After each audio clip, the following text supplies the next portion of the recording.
How to pre-order seasonal shakes and specials online on the Shake Shack. Hey everyone, welcome back to the channel. So if you want to grab Shake Shack seasonal shakes before they sell out, well here is how to pre-order them online. So now without further ado, let's get started.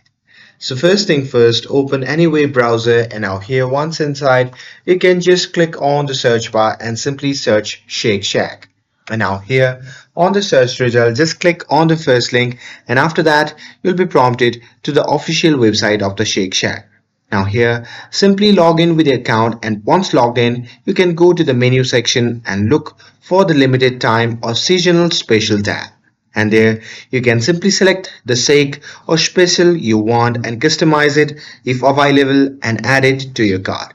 And once you do that, at the checkout, simply choose schedule for later instead of immediate pickup or delivery and you can pick the date and time you want your seasonal treat to be ready and then confirm your location. And once you're done with it, just finish your payment and you are set. Now your seasonal sack order will be ready when you are.